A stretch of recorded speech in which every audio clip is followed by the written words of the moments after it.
Welcome back to Streamline Entertainment. We're just going to go through a recap of the Jay Slater case. We're going to hear from Brad, Lucy Law, and many other red flags in this case. Let's get straight into this.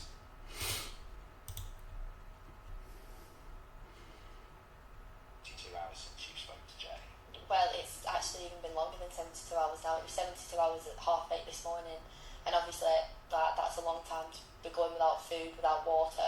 And I just think with the amount of time that's gone by, I feel like a little bit more could have been done on the authorities' part over here. But yeah, it's been awful. Honestly, I've never been so worried in my life. It's just the unknown as well. Like, you don't know what's happened. You don't know where he's gone. Like, his last drop pin wasn't even on a road. Like, there's a reason he's gone off road, I think. Like, why has he not carried on the path? He's not a stupid boy. I agree with the narrative here. It's like she's telling a story as though she's been told to say this. And one of the reasons one of the biggest red flags is, why didn't she face the camera? I know some people do that. It was quite odd because Ophelia did the same as well. Do you know what I mean? Like, he would have stayed on the road. Like, it was at 8 a.m. as well, so, well, just after 8 a.m. An imaginary situation which averts attention from the true details and the exact truth and timeline of what actually happened. Don't forget, we've had experts analysis who's looked at statement analysis experts who's looked at what she says, and they think that she's lying and not telling the full truth. So that's like the perfect time. It's not cold at night. It's not midday heat. So there's hikers, there's tourists, there's photographers. Like, there's like people around. He's not stupid. He would know to stay on the road, and then he'd walk past someone and say, "Look, sorry, I'm lost." Like, I understand there's like the language barrier with some people, but the thing is, she's acting so caring. Is that in what she would do, because she's his friend and she wants him safe and sound. But that wasn't the story. Someone would have been able to speak English. He would have been able to communicate efficiently to let them know that he had no. This is a big point. Now she begins to suggest that it's okay to begin blaming other people and other issues against the advert attention from certain people and situations. She is constructing an alibi for herself and other individuals. Yes, and that is what she wanted us to believe from day one. And because the papers went with it as well. And technically the Guardian Seville believed Ophelia's story. She thought this was over. Phone, he had no water, and he was stuck up here. Like, why has he gone off the road? Like, there's unanswered questions. Tell me in what you think, and you still believe the narrative that is being suggested. Tell me why I'm wrong. Also, please follow me for more everyday videos like this. That was brilliant.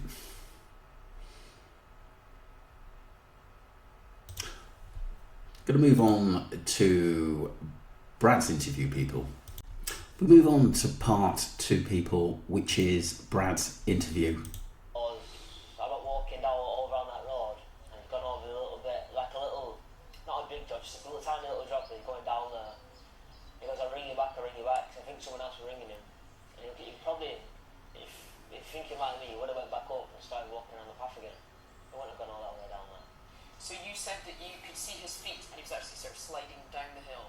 Like, you could hear the ropes. Yeah, that's how I knew he went off the road, because you could hear, like, when you walk on gravel or whatever it is, you can, you know what I mean. So it seems like it was an audio call, and technically not a video call, because, like I said, Brad's talking to the Isla there about that. He could hear Jay going down some rocks, which is quite bizarre. And why not go to pick him up or tell him to turn around? That just didn't make sense to me. And I do believe that he is lying for somebody else. And like I said, why did it take him 2 weeks to come out and do this interview? It's all a little bit odd. I think Brad knows a little bit more. Were you concerned at that point? Not at the time, no, because we were both like laughing about it. He said, look where I am, and we just, I didn't seem concerned on the phone until we knew how far away we were. I said, put your location on. He said, an hour, a 15-minute drive I said to him, man, it's only a 15-minute drive in a taxi. He was on the phone and he go, that was like on a 1% battery. The thing is with Brad, he never gave it time. He never elaborated after this interview and come out. Yes, you know, there'd been bits and bobs to you know, he's turned up on other people's lives for a minute or two, so I've heard, or he's messaged that, you know, we're not drug dealers, we're not into that. But I just think he's covering for other people. I do know he knows a lot more. I do think one of the reasons why he had something to do with the funeral, because he told Debbie some home truths. I think he had to, because I think he was involved, and there's a possibility that he was taken as well. Let me know what you think, people, on this. We move on to part 3, and this is Ophelia talking to a news reporter apparently about seeing Jay, and this is Ophelia Medina Hernandez, was the last person to see Jay Slater before he went missing in Tenerife, allegedly. Let's get straight into this. Morning, at around 8 a.m. He asked twice what time the bus came. I told him at 10 o'clock. He came back and asked me again, and I told him again at 10 o'clock. After that, he walked off, and I didn't see him again. Later, I got in my car, and I saw him.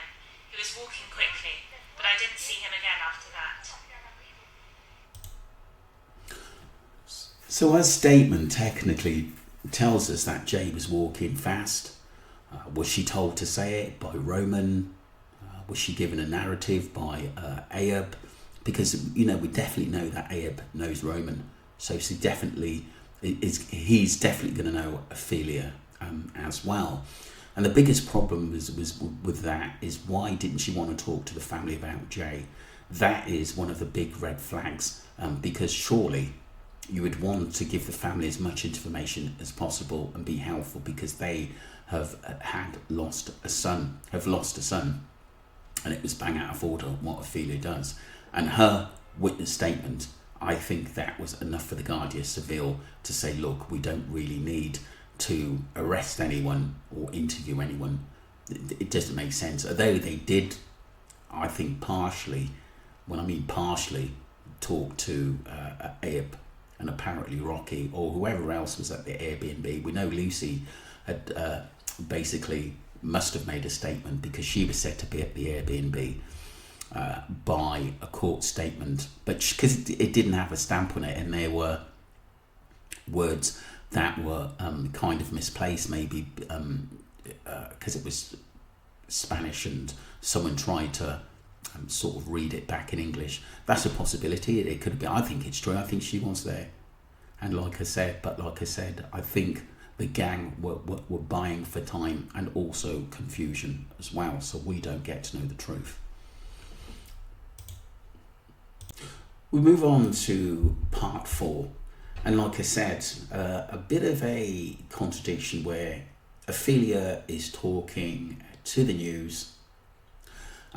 She said that she saw the boy, but she can't explain to the family in any form of way. She shut them down when they approached a cafe to talk. Let's get straight into this. And this is why this case is so bizarre, because nobody seems to want to answer any questions with any form of realness or reality, to be honest with you. There was a local lady who said that she'd seen and spoken to Jay, and that she'd told him there was a bus coming at 10 a.m. Have you spoken to her at all? Or? She didn't speak a word of English. Right. She was very calm towards. Wasn't it that Down the Rapids said she could speak a little bit of English? Ophelia. All of them. So do you think her information might be wrong? I didn't see her face to face, but to put her hand up like that in the face of Zach and his dad, didn't know, nothing there. That's enough. When you're sticking your hands up, that is no, do not enter, don't want discussing with you, go away. And that was just so cold. I think that she'd been given her orders and she wasn't gonna let anyone down. I think she did know what was going on, and I do think that the person she saw was not Jay, and it could have been someone else doing that walk. And one of the massive questions as well, why didn't other holidaymakers see Jay or him talking to anyone come forward? That just makes sense. This is what makes this case so bizarre, about nobody seeing Jay. Did you try to speak to her? Was that when she did that? Yeah. And then there was another time we went up and the cafe was open. We pulled up. She seen us get out. She dragged all the chairs and shut the shutter. Right. Really, really bizarre. Really, really bizarre how she wasn't sort of forthcoming. It just tells you a lot about this case in suspicious people. And this is why I think MWD doesn't see these little points, and why did she want to talk? This is a family which have lost their son, who was on holiday for the first time on his own with his friends, and basically he then comes back in a body bag 29 days later. It just doesn't make sense. And these are one of the reasons why there's so many channels still talking about the Jay Slater case and wanting justice for him. We move on to Ayub Kazim being at the Airbnb, apparently with Rocky and Jay. Let's get straight into this. They're on 10 o'clock, 11. I've had a bit of sleep by then. I don't mind leaving the car. So, cut the long story short, Mark Powell was sleeping on the passenger. Like, he's pretty much knocked out from the moment he got in the car, do you know what I'm saying? And so there was a bit where I was just videoing him and that, just catching a laugh, do you know what I'm saying? And I'm videoing him, just joking about. And then me and Jay get out of the car, and then I get to the front of the car, and I'm videoing him still, do you know what I'm saying? And then we're just laughing about how we should bear slump. What makes me laugh, didn't he originally say that his mate slept in the car and then came in a bit later? But that, obviously, when he went on the Central podcast with Cullen, that story changed to Rocky went straight up to the room. In the car, like, with his seatbelt on, like his head's just like tilted to the left. Do you know what I'm saying? And we're just laughing about that. And then, well, I ended up waking him up saying, "Yo, bro, we're back now." And he's just literally walked in, cut into the house, and went straight to bed, you know what I'm saying? And then Jay followed behind. And then I followed him, you know what I'm saying? And I walked in and I said to Jay basically, I was like, first thing he did ask me was, bro, you got a charger? And I went, go into me. He's got a charger right by the bedside plug, you know what I'm saying? So he's gone in there, grabbed his charger, was sorting it out in the kitchen, whatever. And I was like, bro, that's over there, that's you, innit? I'll go upstairs, I'll grab you a blanket or something. I think the pillows must have been on the sofa already, like, you know what I'm saying? The sofa pillows, you know what I'm saying? So I don't think I got him. And I went, yo, bro, that's you. And I remember, I got him a towel. And that's a towel for in the morning when you wake up, when you grab a shower, that's you, my boy. So I made sure he's sweet. He asked me for ciggies, I gave him ciggies. And I went upstairs now. You know, just like, you're about to go to bed, you're just on your Snapchat, just chatting shit, just before you go to bed, like, you know what I'm saying? And then while that's going on, I can hear him obviously downstairs, like, the door was like a metal door, so you could hear it. But then he goes on to say that he was sleeping for a bit. So when was he sleeping? It just seems like this guy was just alert. It's like, the story I'm getting from him, if Jay was there, just say, you know, scenario, we you know, someone said confirm Jay was there 100%. This guy just seemed paranoid that someone was downstairs and he was wondering what he was doing. I don't think Ayub, in his head, had slept at any time, but then he said later he did. Like, where it was going to creak or make that noise, you know what I'm saying? So I could tell he's going out the door smoking a ciggy and whatnot. And then, I don't know at what point I slept, but I do know we come back around 6:30, 6:45, that's what time we were back. And then around 8-ish, before 8, I heard the buzzer. And I was asleep for a good 45 minutes up to an hour by that time anyway, so there you go. So he's telling us a story which we think that we're going to believe. He never gives any specific times. You know, I did this at this time. This is what happened that time. I've got a picture to confirm that he was there. All we've got is Jay, a blanket wrapped around Jay, him with sunglasses on in the back of a car, which his parents says that he looked out of it. It just doesn't seem right to me why you wouldn't have any pictures that Ayub said, look, he was here, he was alive, he left alive. Where's the footage of that, Ayub? I heard the buzzer and then I could hear movement. Obviously Jay's like woken up, but or I don't know even if was he awake since because you got to remember like there's only it's only an hour space, you know what I'm saying? So he could have even been awake, you know what I'm saying? Or he could have been going in that could have been the time where he's sleeping nearly and then he hears the buzzer, you know what I'm saying? So I don't know, but I heard him moving but he didn't open the door. So I just like giggled to myself, like thinking, oh, he's fucking shitting it man there. I've been like, you know what I'm saying? Why did he open the door? You know what I'm saying? So I just ran downstairs and I was like, yo, G, and he went, oh, bro, that's fucking wigged my head out, that buzzing. Right?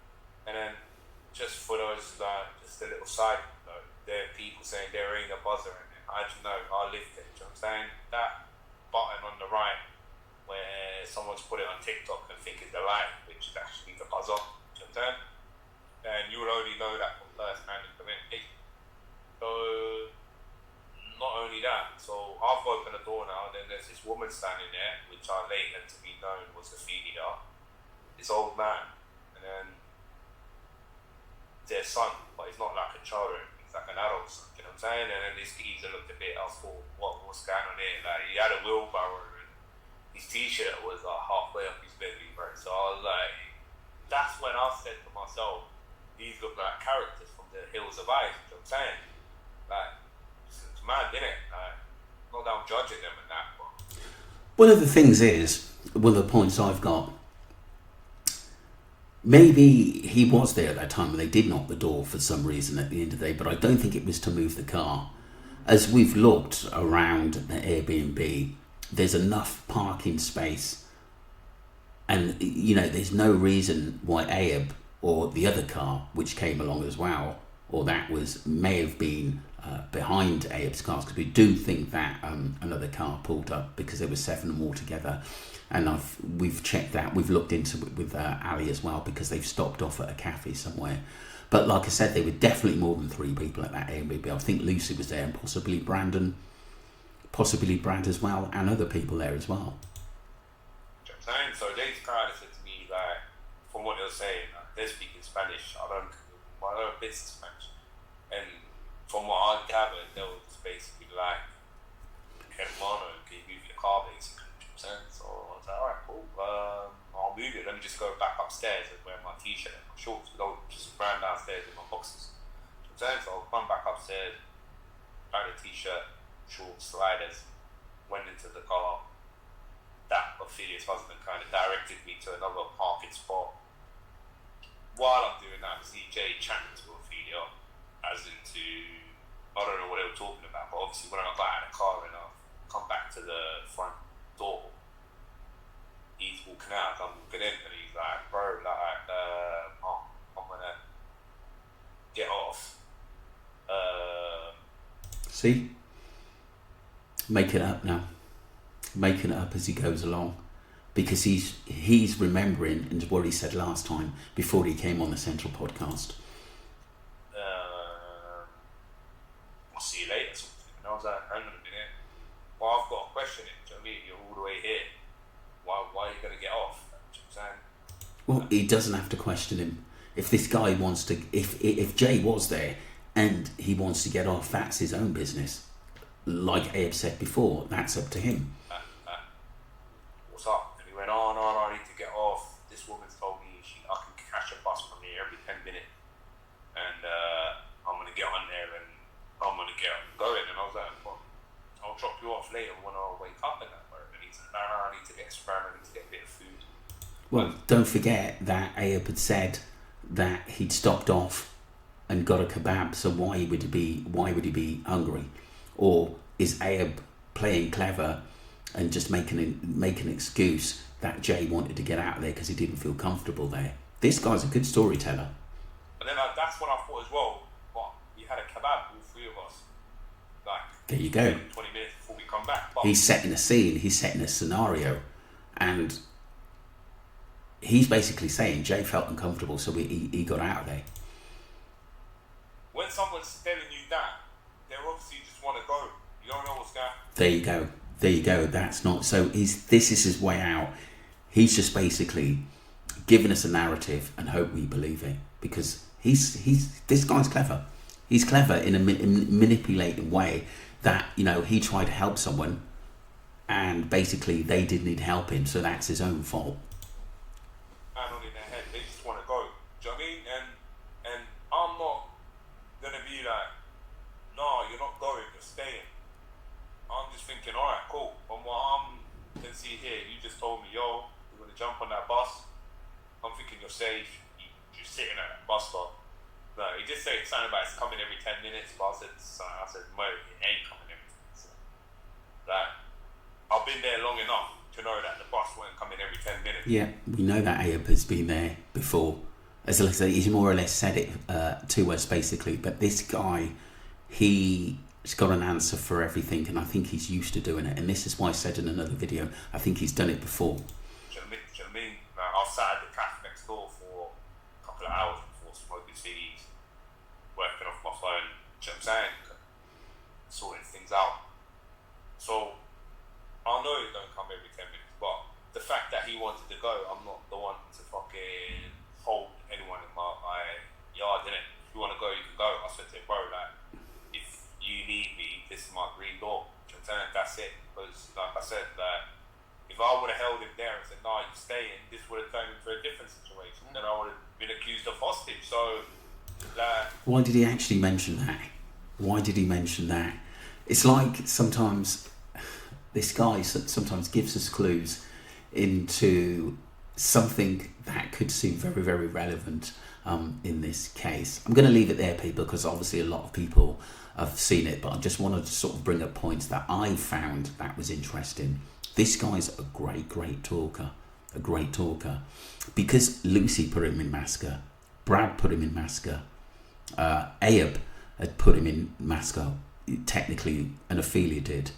These basically the scenario which the papers believe, because there was more than one person believing that Jay was up in Masca.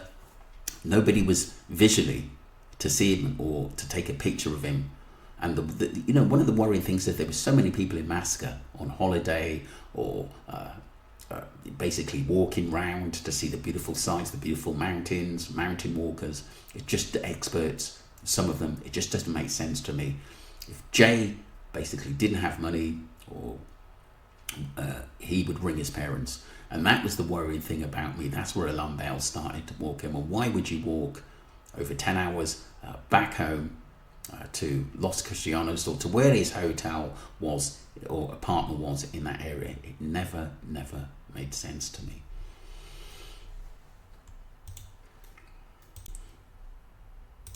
So after all of this, we move on to what Dr. Adley said in, this is the Metro newspaper, and it went on to say online, Dr. Adley, who also presided over the inquest of the Nicola Bulley case, told the court, we can't find them. They have denied who they are, and we have the police looking for them, but we can't find them. And the two men who were staying at the Airbnb, so obviously the two people who they couldn't find, I'd imagine that was Lucy and Brandon. Don't forget, they were seen to be good friends. Sorry, and Brad. Brandon's the one who hasn't spoken, which is quite bizarre, who tends to not want anything to do with this case. And don't forget, his mum turned around and said that he is liaising with the police. So what has he said to the police? And why, if he's made a statement into what happened to Jay or something he knows, why haven't we heard it in all this time? It's been more than 11 months, well, nearly 11 months now. And the two men who was staying at the Airbnb Mr. Slater went back to before his disappearance has also been traced. Also not been traced. Jay's mum, Debbie Duncan, who attended the inquest with other relatives, sobbed as she asked the coroner, how can we ever get any understanding? So that tells me nearly 11 months on, they still haven't got, well, you know, after 11 months now, any answers technically into what happened if Jay was at that Airbnb. It just doesn't make sense. It really doesn't. And the two men who were staying at the Airbnb Mr. Slater went back to before he disappeared have also not been traced. Jay's mum, Debbie Duncan, who attended the inquest with other relatives, sobbed as she asked the coroner, how can we ever get any understanding? And that is so sad. There's things we want to question. We want these people to be sat in front of us because our son went on holiday and didn't come back. So there's questions we need to ask. Dr. Adil agreed to adjourn the hearing at her request for the witnesses to be brought to court to give evidence before the inquest concludes. A further hearing date is yet to be set. So that was part one, people, of, you know, what's been happening in the Jay Slater case. And I always thought, if you're a good friend, or Jay was a good friend of Lucy, Braz and Brandon, why haven't they come forward? I would be the first to come if that was my friend or a family member, you know, to tell them my part of what I think, you know, what happened, or answer questions that Debbie needs seriously answering. It's a matter of an urgency, and they couldn't do it. So it just tells you there's a little bit more to this case than what we first thought in why they haven't turned up. And it's funny how they've all gone quiet in the build-up to the inquest, as though they did receive letters but didn't want to attend, made sure there was abroad. Surely one of them should have turned up. I expected at least Brad to turn up. But like I said, they're all hiding something. But hopefully we'll get a little bit more. Hopefully they start throwing each other under the bus. And we may even get the truth. Who knows? Let me know what you think. That was part one of the Jay Slater case. My thoughts. Thank you very much indeed. Don't forget to subscribe to Streamline Entertainment and let me know what you think. Thank you.